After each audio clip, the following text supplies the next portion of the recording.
आजकल शादी का समय चल रहा है, तो मुझे अचानक याद आया, एक शादी में बैठी थी और 7 वचन सुन रहे थे। मैंने देखा कि वर्चस्व केवल लड़की के ही वचन का ज़्यादा है इस समय। मेरे समय मुझे याद आता है कि लड़कों के लिए भी कहा गया था कि अगर दूल्हा बोलता है कि अगर मैं घर से बाहर रहूँगा तो श्रृंगार नहीं करोगी, किसी के सामने हंस के नहीं बोलोगी किसी के सामने, ये सारे वचन थे। लेकिन इस समय मेरे ख्याल से ऐसी घटनाएं घट रही हैं, उससे डर के पंडितों ने कुछ वचन में भी चेंज ला दिया है।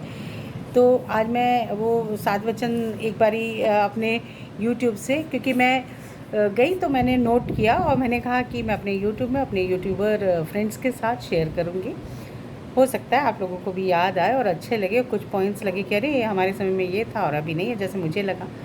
तो पहला वचन जो है कि पहले वचन में दुल्हन आगे चलती है और अपने पीछे पीछे जीवन साथी, और अपने होने वाले जीवन साथी से ये वचन मांगती है कि जब भी आप कोई भी तीर्थ यात्रा में जाएंगे, हवन में जाएंगे, पूजा में जाएंगे या अन्य किसी भी धार्मिक कार्य में जाएंगे तो आप मुझे अपने साथ रखेंगे, और यदि आप सहमत हों तो मैं आपकी जीवन संगिनी बनना स्वीकार करती हूँ। तो ये पहला वचन था। और दूसरा वचन था कि दूसरा वचन दूल्हे से दुल्हन ही मांगती है, दूल्हे का कोई वचन नहीं है, लेती है कि मैं जिस तरह से अपने माता पिता का सम्मान करती आई हूँ उसी तरह से आपके माता पिता और परिजनों का सम्मान करूँगी, और मेरी ही तरह आप भी मेरे माता पिता का उसी तरह और मेरे घर परिवार का सम्मान करेंगे और अपना मानेंगे। यदि आप सहमत हैं तो मैं आपकी जीवन संगिनी बनना स्वीकार करती हूँ। ये दूसरा वचन था। अब तीसरा वचन था। तीसरा वचन है कि दुल्हन दूल्हे से ये वचन लेती है कि मैं जीवन के तीनों अवस्थाओं, युवावस्था, प्रौढ़ अवस्था और वृद्धावस्था में आपका साथ निभाऊंगी। अगर आप भी मुझे ऐसा वचन देते हैं तो मैं आपकी जीवन संगिनी बनना स्वीकार करती हूँ। ये था तीसरा वचन। और चौथा वचन, चौथे वचन में दुल्हा आगे आता है। उसके बाद दुल्हन पति से वचन मांगती हुए कहती है कि अब तक आप घर परिवार की चिंता से मुक्त थे। विवाह के बाद परिवार की ज़रूरतों को पूरा करने का दायित्व आप पर होगा। अगर आप इसे निभाने को तैयार हैं तो मैं आपकी जीवन संगिनी बनना स्वीकार करती हूँ। ये था चौथा वचन। अब पांचवा वचन, कन्या अपने अधिकारों की बात करते हुए दूल्हे से वचन मांगती है कि घर के कार्यों में, विवाह आदि, लेन देन और किसी अन्य चीज़ पर खर्चा करते समय अगर आप मेरी भी राय लिया करेंगे तो मैं आपके जीवन संगिनी बनना स्वीकार करती हूँ।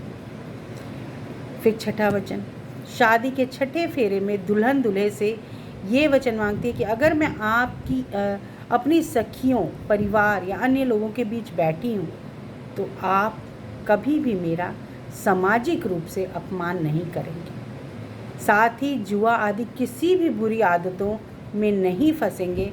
अगर आप मुझे ये वचन दें तो मैं आपके वामांग में आना स्वीकार करती हूँ। ये वचन मुझे सबसे अच्छा लगता है। फिर सातवां वचन, शादी के आखिरी यानी 7वें फेरे में दुल्हन कहती है कि आप पति पत्नी के आपसी प्रेम का भागीदार किसी अन्य को नहीं बनाएंगे और अन्य स्त्री को माता और बहन की भांति सम्मान देंगे, उनको सम्मानजनक दृष्टि से ही देखेंगे। अगर आप ये वचन दें तो मैं आपके वाम आंग में अपना स्वीकार करूंगी, आपका वाम अंग स्वीकार करूंगी, मतलब आपकी अर्धांगिनी बनना स्वीकार करूंगी। तो ये 7 वचन, और एक भी इसमें दूल्हे की तरफ से कोई मांग नहीं है, बल्कि मुझे याद है कि जब मेरी शादी हो रही थी तो ये रखा गया था कि तुम, जब मैं कहीं बाहर जाऊंगा तो तुम कन्या से वर कहता है कि तुम सजोगी सवरोगी नहीं, किसी से हंस के बात नहीं, मतलब हँस के बात नहीं करोगी, साजो श्रृंगार नहीं करोगी, कम से कम इस समय में सब कुछ है। ज़्यादातर वचन महिलाओं के हैं और मेरे ख्याल से उचित भी हैं। और हाँ, महिलाओं को भी इसका सम्मान करते हुए आगे बढ़ना चाहिए और पुरुष को भी सम्मान करना चाहिए। एक दूसरे के सम्मान से ही ये जो विवाह बंधन है ये बहुत सुंदर ढंग से आगे बढ़ता है और फलित होता है।